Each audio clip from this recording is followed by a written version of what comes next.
All right, it looks to be 1 o'clock, the top of the hour. Welcome to our referendum webinar series, Passing Tax Referendum in the New Normal, sponsored by Guide K-12. We really appreciate you joining us. My name is Julie Fitzgerald. I'm the Vice President of Marketing for Guide K-12. Today's presentation is part 2 of 2, but don't worry if you missed part 1. You can find the recording and presentation on the Guide K-12 website. For our customers joining us, please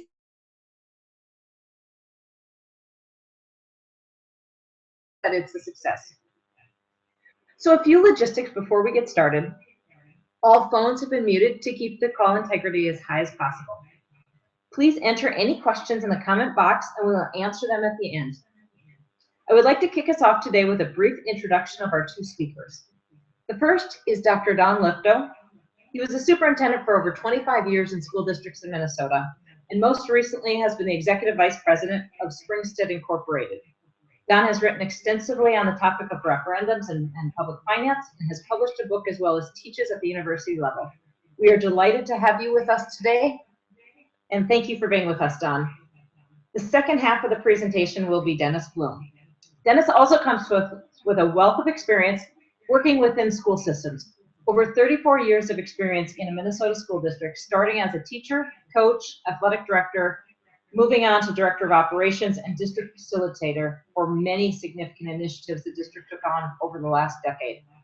He was the lead administrator on the May 2015 referendum committee and has recently retired from this position and is now consulting and working with districts tackling similar issues. We're equally excited you can be with us today, Dennis, and thanks to both of you for sharing your information with us. So with that, Don, I'd like to turn it over to you to get us up and running. Thank you, Julie. I'm happy to be here, and good afternoon, everybody. In the first half of this webinar, I'm going to be focusing on data and targeting the yes vote as a foundation for planning and executing a successful campaign. As you can see on this particular slide, as it relates to data, there are 4 things that are important as a foundation for successful referendum campaigns, whether that referendum is for operating money, technology, or bricks and mortar. First of all, to obtain the relevant voter data from a public or commercial source. In Minnesota, where I'm officed, that's the Secretary of State's office. In other states, it might be a city office or a county office. Annotate or merge other databases into the master voter file. Test the feasibility of your proposal broadly and by demography. By that I mean seeing what men think versus women, younger people versus older people, etc. That can be done with a scientific random sample survey or other engagement strategies. And establish voter targets, particularly for communications, canvassing, and get out the vote.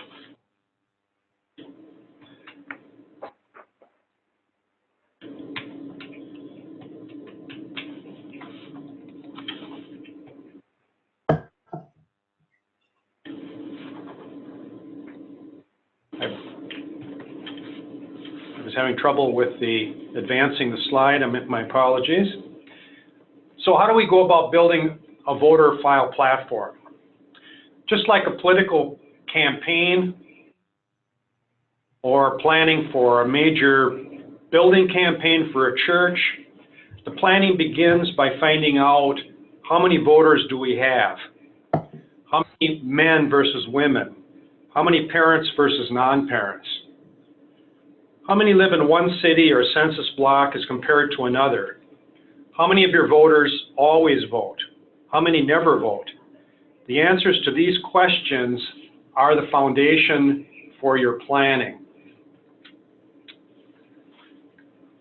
When you purchase a voter file from the Secretary of State or from the county, in most cases, it will include the information on this particular slide: age, zip code, city, township, or precinct, voter registration date, meaning when did that person first register to vote within the boundaries of the school district, and voter activity scale. This relates to how many times did a particular voter participate at the ballot box in past elections of all types. You can also add additional data as they are available, including the ones listed on the bottom of this particular slide. Community education participants can be particularly important because we found in our research that adults who have participated in one or more community education class or adult education class over time typically are anywhere from 10 to 15% more supportive for basically anything that you are proposing to do.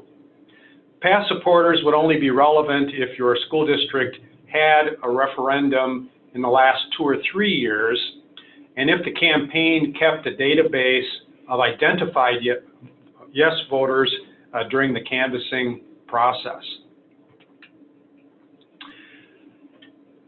Looking at this graphically in terms of what I was talking about so far, the oval in the middle represents the master database obtained from a Secretary of State or a county. The gray arrows pointing into that center oval represent databases that should be available to the school district and can be merged or annotated within that master file. Parent data, preschool data, I talked about the community ed or adult ed participants. Again, the past supporters relates to people who were identified as yes voters in a recent election. And if you're an ethnically diverse school district, a large urban district, you can also pull in ethnic codes. Once all that annotation or merging is done with your data, we produce something that we call a count book. And what you're seeing on this particular graphic is just a little snippet from the school district that I happen to live in. The actual database that is prepared once all the annotations are done typically is around 80 pages of voter detail. Even in this little snapshot on the graphic, you can see that in the school district where I live, there are just under 10,000 registered voters. And as you start down that first page, you're seeing the breakdown by gender and by age. And again, this would be one of about 80 pages of detail. Notice that it also includes the number of households and the number of individuals that we have phones on record that can be used during the canvassing and get out the vote process. Once that count book is fully annotated and developed, we can begin to look into that file and start understanding better the makeup or demography of the group that is going to be casting ballots for our proposal. Here you're seeing the breakdown, for instance, between male and female in this particular school district. Similarly, here we see the breakout by age. Certainly very relevant when you're planning a referendum campaign. This would be an example of ethnicity. And in this particular case, we're breaking down our registered voters based on their past voting behavior.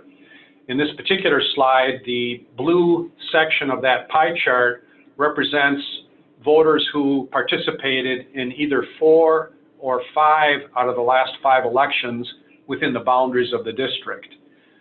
The red part of the pie are voters that get there about half the time, either 2 or 3 out of 5, and the green represents those that are 0 or 1. So in this particular case, as you can see, the largest demographic group almost always gets there. So it's going to be important to know who are those voters. We can also break things down specifically looking at parent and non-parent. In the studies that we've done over time, a very typical proportion between parents and non-parents is right around 80-20, meaning that in most districts, approximately 80% of the registered voters are not parents.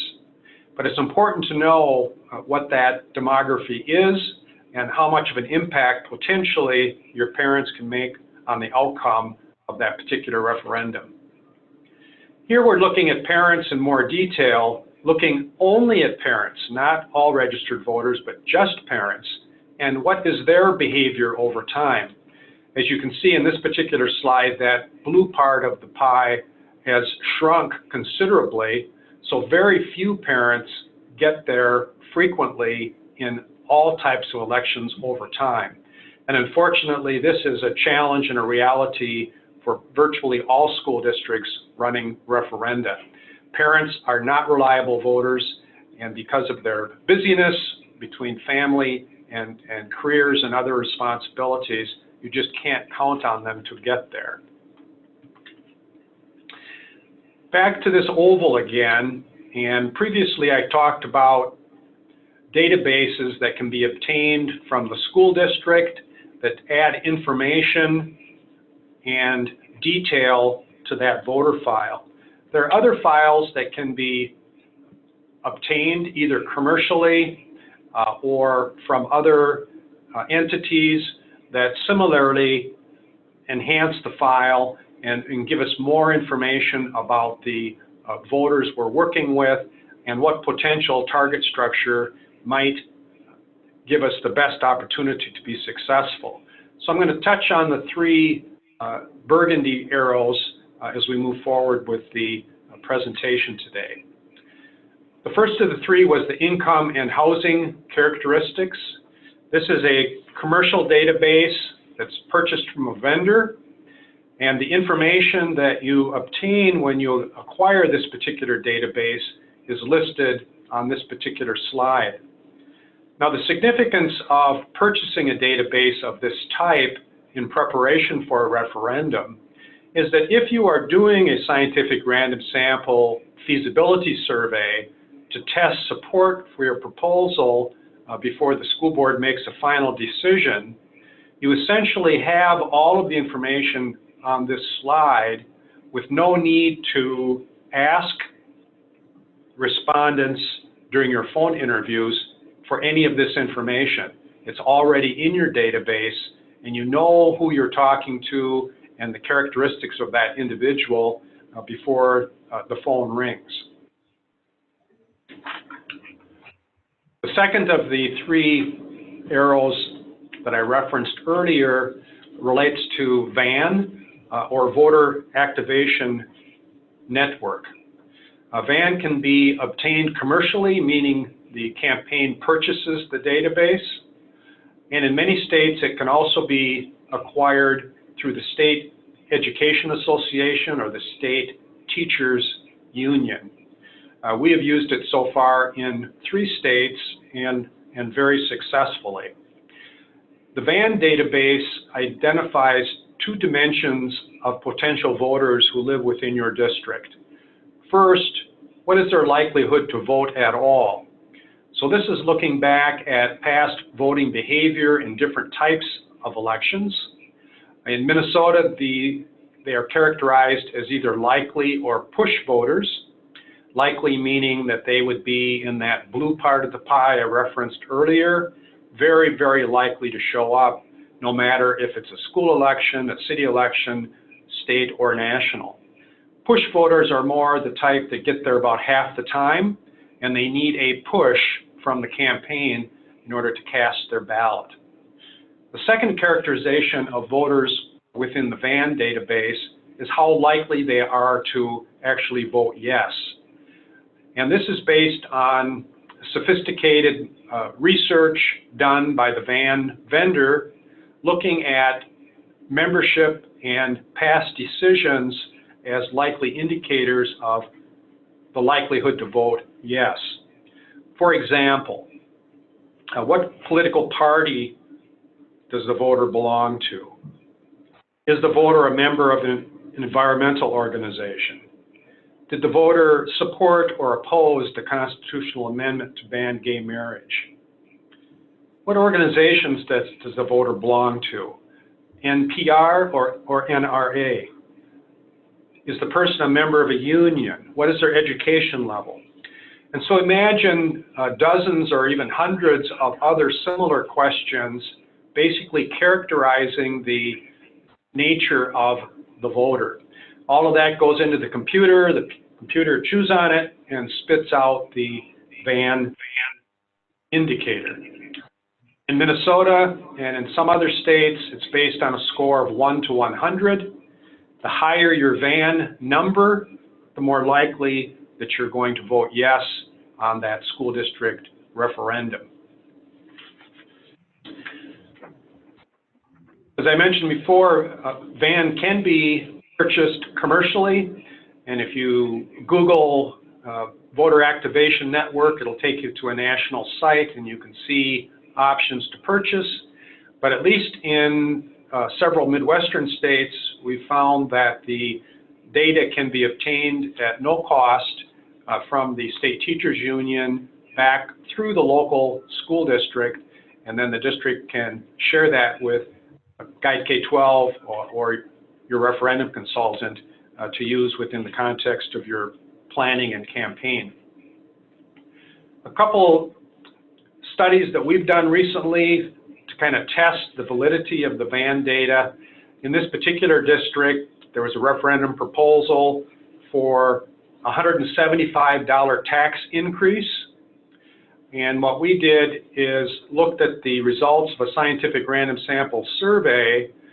Overall, the support level for this proposal within that school community was about 40%. That's the orange bar on your left. When we looked at the VAN designations for voters that had a VAN score of over 50 and were most likely to vote, you can see the support was at 63.3%, the green bar.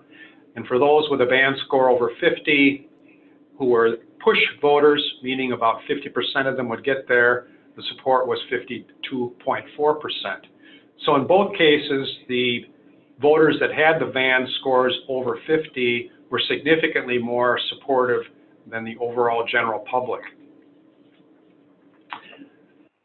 The third way to enhance your voter file is with a commercial program called PRISM.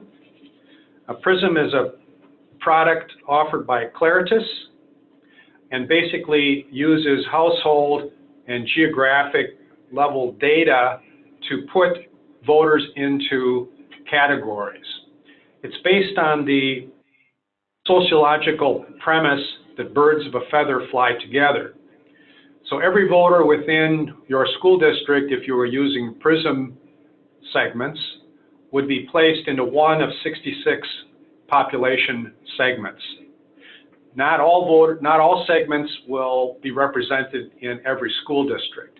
For instance, one of the segments is urban dweller, and if you're out in the country in a rural district, you're not going to have any urban dwellers identified within PRISM. PRISM coding provides significantly greater precision in both the parent and non-parent populations as you begin to figure out what are my contacts, what are my targets, and how am I going to find the right people to win this election. And the segments reflect differences in such things as age, education, lifestyle, etc. Now, what does that look like when you actually use it? About 3 years ago, we worked with the Alexandria, Minnesota Public Schools. They had a proposal for approximately $70 million in bonding that required approval by referendum to build a new high school.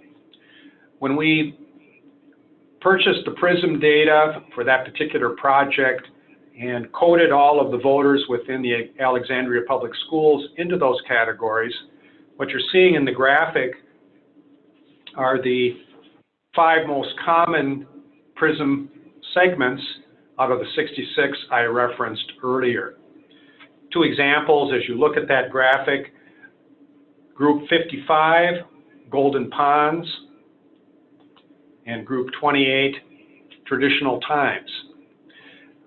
So within those segments, as voters were identified, you can pull name, address, and phone number for all of the voters who fall within a particular segment. Then when we did the scientific random sample feasibility survey to test support for that new high school, we were able to compare and contrast support for the proposal based on the PRISM segment. So what you're seeing in this particular slide is the segments that are in green are voters who are most supportive of the new high school. And compare that to group T3, for example, where you have 55.5% opposed, which is in the red color. So the green segments most supportive, red segments voters who are most opposed. Then you can, again, pull that down by name, address, phone number, and begin to establish a hierarchy of voter target groups from your most supportive to your least supportive, including how many voters are represented each of those segments, as you can see on this particular chart. All of that voter file work that I've talked about, taking the registered voter database from the Secretary of State, supplementing that with other public or commercial databases, doing the feasibility testing to find out what kind of voters support our proposal, which voters do not, all begins the process of developing a target structure. In this particular example, we estimated a turnout of 5,100 voters for this referendum. We took half of that, added 30% for margin, and so there was a target of 3,300 yes voters.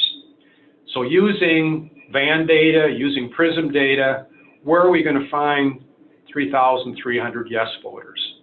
In this particular example, the target A group, and target A means this is the group most likely to show up and most likely to vote yes. We identified 1,250 voters, and you can see how many households, how many phone numbers, and how many yes votes we think we can get out of target A. Similarly, as you go from top to bottom, target B is still a good target, but not quite as good as A. Similarly, target C is also a good target. Best target is target A. The least comparatively is the target E. In the target description, it's talking about whether this is coming from VAN or whether it's coming from PRISM. The L that you see in target A means likely voter. The P means push voter. You get down towards the bottom, you're beginning to see one of those 66 PRISM segments that I talked about previously.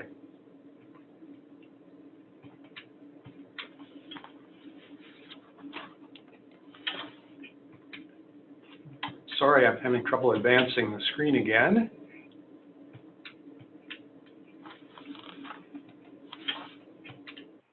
There we go.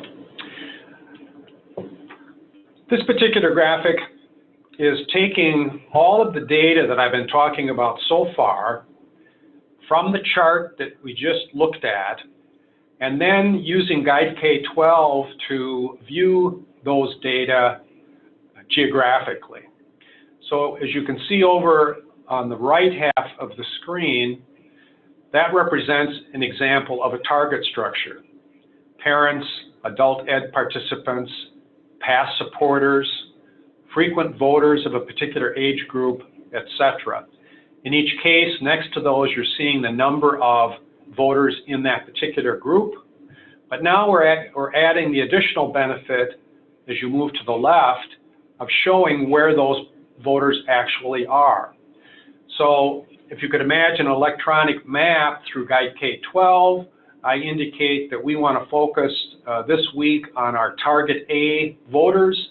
I select target A from target group, and what you'd be seeing on the left then are all the voters in this particular part of the district who are identified by the campaign as your top target. Once those voters are identified in the Guide K-12 map, you can put your cursor on any particular voter, click on it, and see the name, address, and phone number of that individual. So now we've got the capability to call that person. We've got the capability of doing mailing labels for a particular target group within just seconds, or we can make maps, hand them to volunteers, and start hitting the pavement and pounding on doors.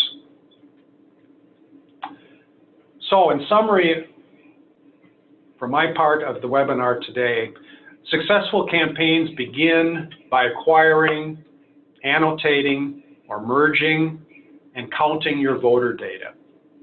That annotated database that can then be used to test the feasibility of your tax proposal with a scientific random sample survey. Once you have the results of that survey, the combination of the voter file demographic counts and other databases such as PRISM or VAN can be used to develop your target structure to find the 3,300 yes voters you need to win. That target structure then is harnessed to develop and implement plans for the campaign, and in particularly communications, canvassing, and get out the vote. And with that, I'll turn it back to Julie.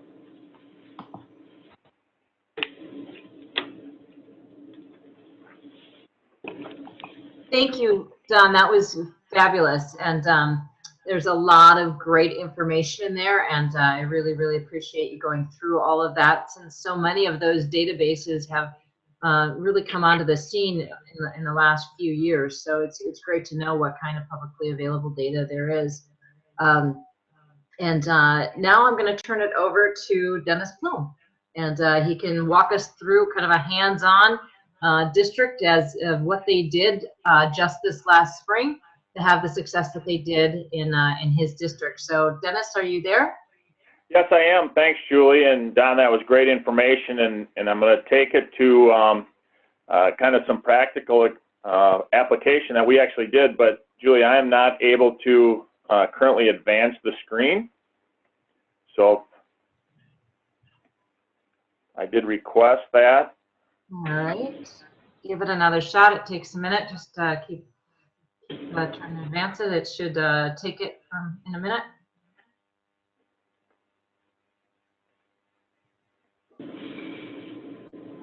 There you go. There we go. Quickly, that's Don's contact information if you need to get a hold of him. And again, this will be recorded so that you can get that at a later time. I want to go just through some of the things that we did. And if you remember the last time, those people that were here, we did develop a long-range facility plan with the option to go out for a bond referendum. We had a committee of parents that met from January to October. We presented this information to our board on November 13th of 2014. You can see here, they said it looks nice, but we want you to go out and gather input from the public. So over the next few months, the superintendent and I took information out, explained the long-range plan, and I'll be able to show you that in a second. And then on February 19th, the board voted to accept the plan, and they tweaked it a little bit from what we had. Really at the heart of our request was we currently had a 10-12 high school. We wanted to go to 9th grade. We had 7, 8, 9 junior highs. We wanted to go 6th graders at middle schools, and we wanted to put preschools in all our elementary schools. We had to do some work with classroom renovations for equitable learning environments, some HVAC. We had 3 elementaries that currently had no air conditioning. We wanted to add that. And we wanted to redo our science labs, as most of them were 20 to 30 years old and needed to be updated. We did have some overcrowding in the southern part of our district, and we had some under capacity schools in our northern district. So we needed to do some work on that, build a new elementary school and repurpose some space, and then expand access to our fields and gym spaces. It was a big push from our committee, which was built of community members. And here's real briefly what we did propose and what the board elected to go for a bond request and a bond sale of $97.5 million. And you can see $48 million at the high school to bring 9th graders, add on extra classrooms, add on extra gym space. The elementary schools, you can see that we reconfigured some of the classrooms. We did some HVAC at them. We're also building a new elementary. And the next line, you can see proceeds from the sale of Valley Crossing Community School. We owned a elementary school with 3 other districts that through a bidding process, one of the school districts decided to buy it and our profit out of that was $9 million and some odd. So we put that into the bond to say we can use this to help us build that new elementary, at least get it started. We then did some upgrading to our main stadium football field. We added restrooms and concession stands and some multi-purpose practice fields with turf fields so that we could use them more often and the public could use them more. We brought middle schools in from our junior highs. We paid down or did some capitalized interest in this. And this is one that the board actually added as we went out and talked, and something that had been talked about over probably the past 8-10 years is we currently were leasing our bus terminal. We contract our buses out, but we had to pay for the terminal that they were housed at. And we felt if we could, with this bond, build a bus terminal, we could save $225,000 annually in our general fund that we were paying for leasing that facility. So what did we do? This was really our basics, and we started this obviously well before the board accepted it. But we started putting this together and really broke it down into 4 steps that we had to do. Analyze what we're going to do, build your goals, target your audiences, which is what Don talked an awful lot about, and then your overall approach. How are you going to attack that? You can see our tagline, Building the Future. We picked that out, and that was through with our communications director and marketing people that came up with that. Here's our situation analysis. This is what we came up and we provided to all our staff and all our principals and administrators. This is what had been done. The objective of our group of the long-range plan was to support the strategic plan, provide learning spaces, academic, social, emotional, and physical needs of our students. And we wanted to provide the list of the building and facility enhancements and recommend the school board take advantage. We had a lot of debt coming off, and you'll see that on our debt slide. That we were able to do the $97.5 million bond and not actually raise taxes, just ask our voters to maintain taxes at their current rate. Our goals, we really wanted to get out with the long-range facility needs and start meeting with our employee ambassadors and our parents. We really felt that was our target. As you heard Don talk about different targeting, we targeted our employees and we really targeted our parents to say, this is what can happen and this is where we can go. And then we really wanted to make sure we had accurate information to make sure the voters could make an informed decision. As we targeted them, again, like we said, communication efforts really went to these people, employees, and asking them to get out and speak with their neighbors, their friends, their colleagues, parents of the pre-K-12 students. We targeted the parents as our next step. If you looked on Don's his ABC targets, I would say this is how we did it, and then all district residents were here. Overall approach, and this is maybe a little bit different than what some people have done in bond referendums, but we felt that doing a bond vote, and it was actually done in May, it wasn't done during the normal November election time, and given the fact that we weren't asking for extra money, we were just asking to maintain, that we felt we could do a better job doing a person-to-person communication and actually using social media. And that was our Vote Yes group that really used the social media quite a bit. We wanted to clearly articulate the 4 ideas that you saw before on the facility plan and why it was really important now. It was a great time to invest in a facility upgrade that was really tax neutral or no tax increase. So then we got together and built the timeline and the tagline. And I think a tagline is very important as you go forward. I think it sells. And I think your communication, your 30-second elevator speech that says, this is what we're actually doing, this is what it's for, this is who's going to benefit, and that's why we need to do this right now. So we really came up and targeted that. We broke this down really. Who did we have to get to? Communication. We had to get out to everybody. The school board needed certain information so that they could work with it. We knew we had election things that we had to take care of, and then bond information. What do you have to do legally as you're doing this? So our communication really went out. Our superintendent wrote a column every week. That was in the local newspaper. It went out to all the schools, and the schools would include that information in their newsletters. We have a community connection newsletter. We put information in there. We created a facilities video. We were lucky enough to have a person that does video creation within our district that really helped us create a couple nice videos. One of them we used at every one of our presentations to start it out. It talked about the long-range plan and the importance of it. We're the Stillwater Ponies, so we did a pony postcard and got it out to everyone. That's really our only big mass mailing, with the exception of the legal notice that you have to send out. And then we had our principals and some of our staff members do some guest columns for the newspaper and also for the board, and then also for the weekly newsletters that went out from our school.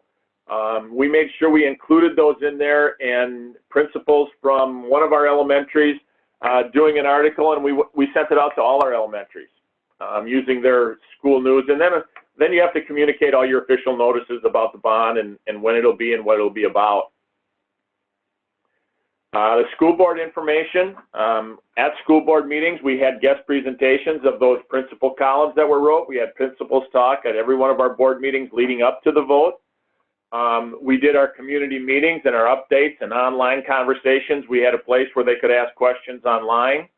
And then we also had to take care of, make sure we had all the pre-construction approval with the Department of Education. In Minnesota, we have to do a review and comment, have it approved, and make sure we have everything in line through the department.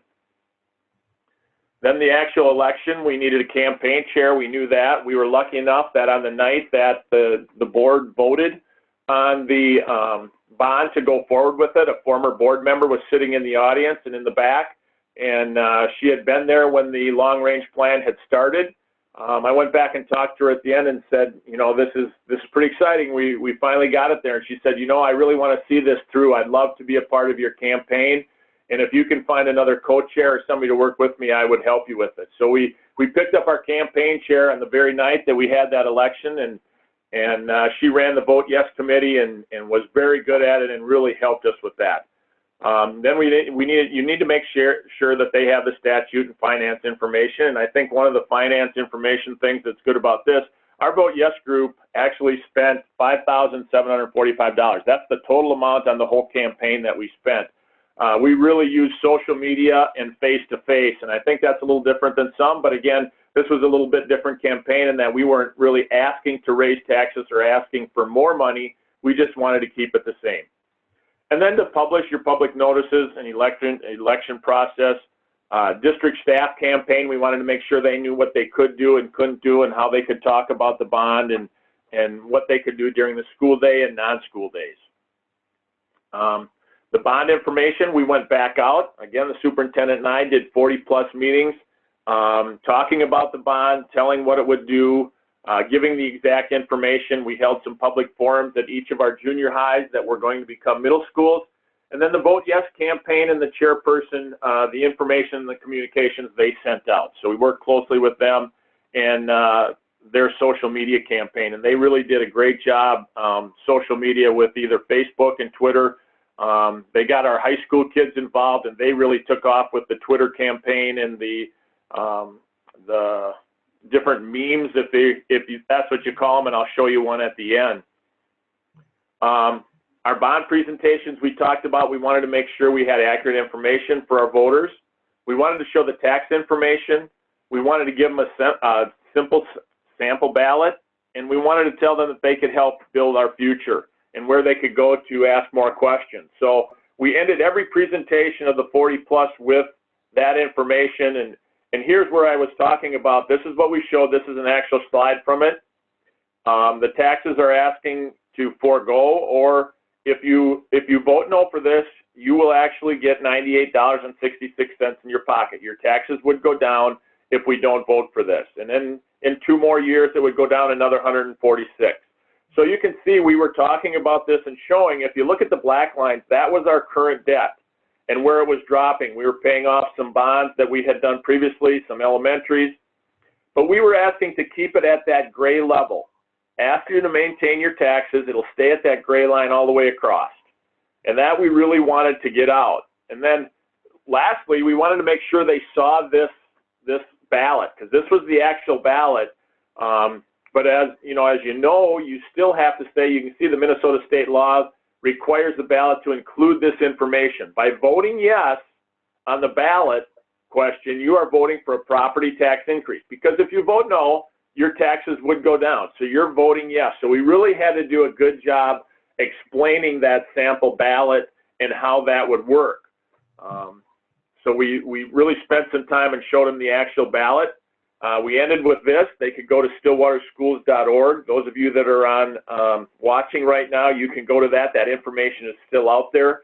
You can see all of our information on that, and that vote, May 12th was the time it was going to come.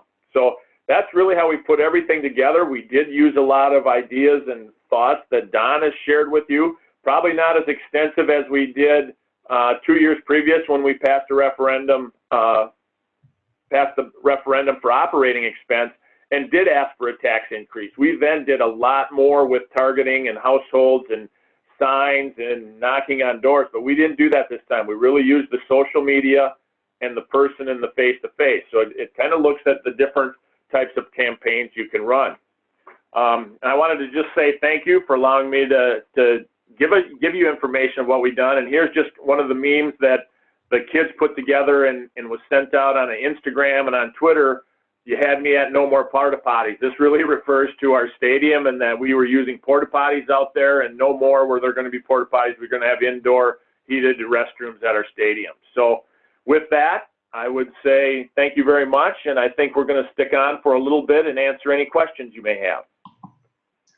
Thanks, Denny. That was great. I'm going to see if there's any questions, and I appreciate kind of all the content that was shared. Again, it's great to go from kind of all of the databases and the analysis all the way through to kind of a hands-on successful referendum. And I know for many districts, this isn't an experience that you do every year, and it's an occasional event. And so hopefully you've been able to gain some insight from both Don and Dennis on kind of how they've approached it. And like I said at the beginning, this session has been recorded, and we will be posting it on the Guide K-12 website. We will also be putting PDFs of all of the slides that you've seen today out on the guidek12.com website. It'll be on the homepage. There will also be additional articles and content that Don Lifto has written. And if you have any questions, feel free to reach out to me at julie@guidek12.com.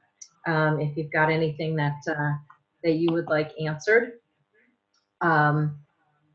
And I don't know that I'm seeing any questions. Just looking to see if there's any questions. I'm not seeing any. So again, I appreciate everybody's time, and hopefully you found this very helpful. If you have any questions, let us know, and enjoy your afternoon. Thanks so much.